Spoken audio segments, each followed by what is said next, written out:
मित्रों, ये तो हम सभी जानते हैं कि अभी कालखंड का चौथा युग यानी कलयुग चल रहा है। कलयुग के बारे में हिंदू धर्मशास्त्रों में कई बातें बताई गई हैं, जिसके अनुसार जैसे जैसे कलयुग अपने अंत की ओर बढ़ेगा, धरती लोक से धर्म का नाश होने लगेगा। मनुष्यों की आयु कम होती जाएगी, मनुष्य कुमार्गी हो जाएंगे और अंत में भगवान श्री विष्णु कल के रूप में अवतरित होकर पुनः धर्म की स्थापना करेंगे। परंतु मित्रों, क्या आप जानते हैं कि कलयुग के बारे में पहले ही महाभारत धर्म ग्रंथ में वो सभी बातें बता दी गई हैं जो आज सच साबित हो रही हैं। ऐसे में अगर आप उन बातों को नहीं जानते तो इस वीडियो को अंत तक देखें, क्योंकि आज हम महाभारत में कलयुग के बारे में कही गई उन बातों के बारे में बताने जा रहे हैं जो आज सही साबित हो रही हैं। नमस्कार मित्रों, द डिवाइन टेल्स पर आपका स्वागत है।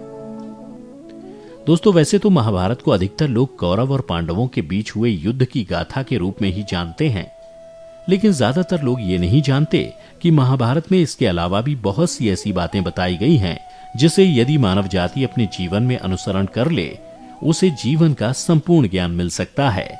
उन्हीं बातों में से एक कलयुग के बारे में महाभारत में विस्तार से वर्णन किया गया है, जिसके अनुसार जब पांडव हस्तिनापुर की राजसभा में कौरवों के हाथों द्यूत क्रीड़ा में अपना सब कुछ गंवाने के बाद वनवास को जाने वाले थे, तो युधिष्ठिर ने भगवान श्री कृष्ण से पूछा कि हे वासुदेव, जैसा कि आप जानते हैं कि द्वापर युग अपने अंत की ओर बढ़ रहा है, ऐसे में हम सभी भाई यह जानना चाहते हैं कि द्वापर युग के बाद आने वाला युग अर्थात कलयुग कैसा होगा और उसमें मनुष्यों की स्थिति क्या होगी। युधिष्ठिर के द्वारा पूछे गए प्रश्न को सुनकर भगवान कृष्ण मुस्कुराते हुए बोले, हे युधिष्ठिर, तुम सभी पहले मेरे कहे अनुसार वन को जाओ और वहां तुम सभी को जो भी दिखाई दे वह आकर मुझे बतलाओ, फिर मैं तुम्हें इस प्रश्न का सही उत्तर दे सकूंगा। उसके बाद पांचों पांडव श्री कृष्ण के आदेशानुसार वन की ओर चल दिए। फिर वन पहुंचकर पांच भाइयों ने जो देखा उससे वे सभी हैरान हो गए। फिर शाम को आकर पांचों पांडव भाइयों ने बारी बारी से श्री कृष्ण को बताया कि उन्होंने वन में क्या देखा है। महाभारत में वर्णित कथा के अनुसार शाम को जब पांचों पांडव श्री कृष्ण के पास वन से वापस आए तो सबसे पहले युधिष्ठिर ने बताया कि हे नारायण, आपके आदेशानुसार जब हम सभी भाइयों ने वन में प्रवेश किया तो सभी अलग अलग दिशाओं में चले गए। जहां मैंने 2 सूंड वाला हाथी देखा और यह देखकर मैं हैरान हो गया। मेरी समझ में यह नहीं आया कि भला एक हाथी के 2 सूंड कैसे हो सकते हैं। इसलिए हे वासुदेव, कृपा कर यह बताइए कि 2 सूंड वाले हाथी का क्या अर्थ हुआ और यह कलयुग के लक्षण को किस तरह परिभाषित करता है। यह सुनकर श्री कृष्ण बोले, हे युधिष्ठिर, तनिक धैर्य रखो, पहले मैं अर्जुन, भीम, नकुल और सहदेव से भी जान लूं कि उसने वन में क्या क्या देखा है। इसके बाद अर्जुन ने श्री कृष्ण से कहा, हे वासुदेव, मैंने वन में एक पक्षी को देखा जिसके पंखों पर वेद की ऋचाएं लिखी हुई थीं, पर वह मृत जानवर का मांस खा रहा था। फिर भीम ने श्री कृष्ण को बताया कि हे कृष्ण, मैंने देखा एक गाय ने बछड़े को जन्म दिया है और जन्म के बाद वह बछड़े को इतना चाट रही है कि बछड़ा लहूलुहान हो गया, जिसे देखकर मैं हैरान हो गया। भला कोई माता अपने बच्चों के साथ ऐसा कैसे कर सकती है। उसके बाद श्री कृष्ण ने सहदेव की ओर देखते हुए पूछा कि सहदेव, तुम बताओ कि तुमने वन में क्या देखा। तब सहदेव श्री कृष्ण से बोले, हे वासुदेव, मैंने वन में देखा कि एक जगह 6-7 कुएं हैं और आसपास के कुओं में पानी है, परंतु बीच का कुआं खाली है, जबकि बीच का कुआं सबसे गहरा है, फिर भी उसमें पानी नहीं है। यह देखकर मुझे घोर आश्चर्य हुआ कि भला ऐसा कैसे हो सकता है। फिर नकुल ने कहा, हे नारायण, जब मैं वन में घूम रहा था तो मैंने देखा कि एक पहाड़ के ऊपर से एक बड़ी सी शिला यानी पत्थर लुढ़कता हुआ आ रहा है और कितने ही वृक्षों से टकराकर उनको नीचे गिराते हुए आगे बढ़ जाता है, परंतु उस विशालकाय पत्थर को बड़े से बड़ा वृक्ष न रोक सका। इसके अलावा वह पत्थर कितने ही दूसरे पत्थरों से टकराया, फिर भी नहीं रुका, परंतु अंत में एक अत्यंत छोटे पौधे का स्पर्श होते ही वो स्थिर हो गया। इस प्रकार जब पांचों पांडवों ने श्री कृष्ण को बता दिया कि उन लोगों ने वन में क्या क्या देखा, तो श्री कृष्ण मुस्कुराते हुए सबसे पहले युधिष्ठिर से बोले, हे धर्मराज, जैसा कि आपने कहा कि आपने 2 सूंड वाला हाथी देखा, जिसका यह अर्थ हुआ कि कलयुग में ऐसे लोगों का राज्य होगा जो बोलेंगे कुछ, करेंगे कुछ, कलयुग के शासक अपनी प्रजा का सभी तरह से शोषण करेंगे।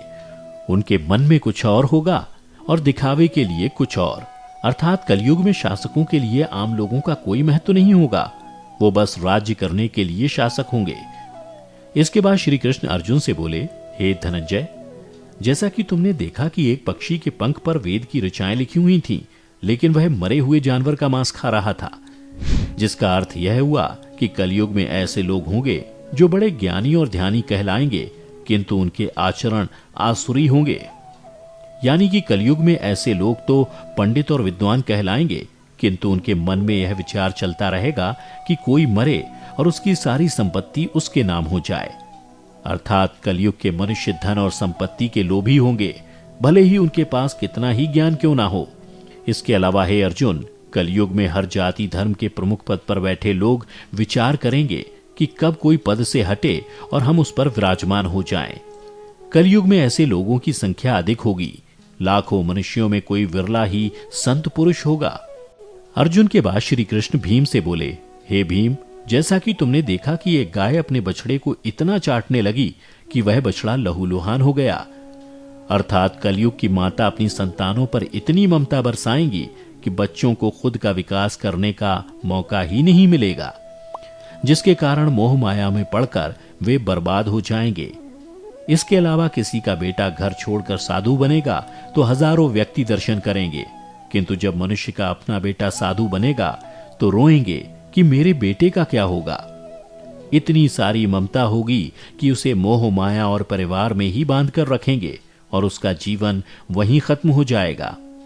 अंत में बेचारा अनाथ होकर मरेगा।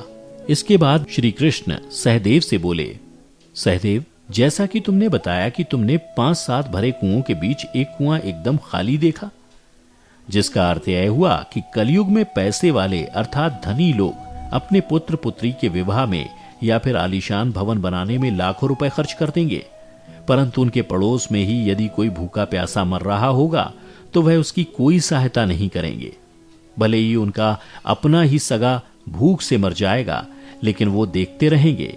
इसके अलावा कलयुग में मनुष्य मदिरा, मांस भक्षण और कुव्यसन में पैसे उड़ा देंगे, किंतु किसी के आंसू पोंछने में उनकी रुचि ना होगी। अर्थात कलयुग में अन्न के भंडार होंगे, लेकिन लोग भूख से मरेंगे। सामने महलों बंगलों में ऐशो आराम चल रहे होंगे, लेकिन पास की झोपड़ी में आदमी भूख से मर जाएगा। एक ही जगह पर असमानता अपने चरम पर होगी। फिर श्री कृष्ण ने नकुल से कहा, नकुल, जैसा कि तुमने बताया कि वन में एक बड़ी सी चट्टान पहाड़ से लुढ़की, किंतु बड़े बड़े वृक्ष और उसके तने उस चट्टान को रोक ना पाए, किंतु एक छोटे से पौधे से टकराते ही वह चट्टान रुक गई, जिसका अर्थ यह हुआ कि कलयुग में मनुष्य का मन नीचे जाएगा, यानी कलयुग के मनुष्यों का जीवन पतित हो जाएगा। और ऐसे में मनुष्यों का जीवन धन की शिलाओं से नहीं रुकेगा, ना ही सत्ता के वृक्षों से रुकेगा, किंतु हरिनाम के एक छोटे से पौधे से मनुष्य जीवन का पतन होना रुक जाएगा। अर्थात कलयुग में भी जो मनुष्य धन के लोभ को छोड़कर हरि नाम का जप करेगा, उसे कोई कष्ट नहीं होगा और मृत्यु के बाद उसे परमेश्वर अर्थात मेरे चरणों में जगह मिलेगी। तो मित्रों, आपने देखा कि आज श्री कृष्ण द्वारा बताई गई ये सारी बातें सच में घटित हो रही हैं। इसलिए मनुष्यों को चाहिए कि कलयुग में भी वह धर्म का पालन करें और श्री हरि का नाम भजन करें, तो उसका जीवन सफल हो जाएगा। तो मित्रों, उम्मीद करता हूं कि आपको श्री कृष्ण द्वारा कलयुग के बारे में बताई गई ये कड़वी सच्चाई जरूर पसंद आई होगी। अगर पसंद आई हो तो इसे ज्यादा से ज्यादा लाइक और शेयर करें। साथ ही अगर आप हमारे चैनल पर पहली बार वीडियो देख रहे हैं तो ऐसी ही और पौराणिक और आध्यात्मिक जानकारियों के लिए हमारे चैनल को अभी सब्सक्राइब करें और नीचे कमेंट करके बताएं कि आपको ये वीडियो कैसी लगी। फिलहाल आज की ये वीडियो यहीं समाप्त होती है। अब हमें इजाजत दें। वीडियो को अंत तक देखते रहने के लिए आपका बहुत बहुत शुक्रिया।